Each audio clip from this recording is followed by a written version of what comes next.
தேசிய கனிஷ்ட மெய்வல்லுநர் போட்டிகளில் முதல் நாளான இன்று 6 போட்டி சாதனைகள் நிலைநாட்டப்பட்டன.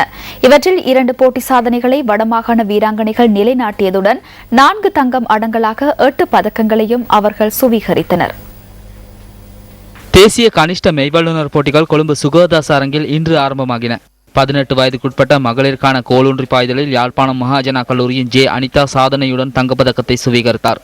2.95 இருந்த போட்டி சாதனையை அவர் 3 மீட்டராக புதுப்பித்து சாதித்தார். 23 வயதுக்குட்பட்ட மகளிருக்கான கோலூன்றி பாய்தலில் காவேரி 2.80 மீட்டர் உயரத்துக்கு தாவி வெள்ளிப்பதக்கத்தை வென்றார். எனது விளையாட்டில் நான் 3:30 பாய்ந்து ஸ்ரீலங்கன் ரெக்கார்டில் இருந்தாலும் எனக்கு இந்த மீட்டில் பெர்ஃபார்மன்ஸை காட்ட முடியல.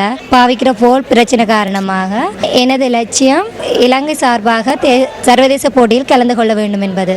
18 வயதுக்குட்பட்ட ஆடவருக்கான கோலூன்றி பாய்தலில் 3.96 மீட்டர் உயரத்துக்கு திறமையை வெளிப்படுத்திய அருணோதயா கல்லூரியின் ஜே நெத்தலி ஜாய்சன் சாதனையுடன் தங்கப்பதக்கத்தை கைப்பற்றினார். பங்கு வெல்வதற்காக மட்டும்தான் வந்தேன். ஆனால் பின்புதான் ரெக்கார்ட் வைக்க முடியும் என்ற யோசனை வந்தது. அதன் பின்பு முயற்சியை திறமையை வெளிப்படுத்தி ரெக்கார்டு வைத்தேன். 20 வயதுக்குட்பட்ட மகளிருக்கான சம்மட்டி ஏறுதல் போட்டியில் வவுனியா தமிழ் மகா வித்தியாலயத்தின் தர்சிகா வெள்ளிப்பதக்கத்தை வென்றார். 16 வயதுக்குட்பட்ட ஆடவருக்கான 3000 மீட்டர் ஓட்ட போட்டியில் வவுனியா கோவில் புளியங்குளம் முத்தமிழ் வித்தியாலயத்தின் சிவகுமார் தமிழ்ச்செல்வம் தங்கப்பதக்கத்தை தட்டி கொண்டார். 18 வயதுக்குட்பட்ட மகளிருக்கான 5000 மீட்டர் வேகநடை போட்டியில் வவுனியா பூம்புகார் கண்ணகி வித்தியாலயத்தின் கே கனகேஸ்வரி வெள்ளிப்பதக்கத்தையும் ரமா வெண்கல பதக்கத்தையும் வெற்றி கொண்டனர்.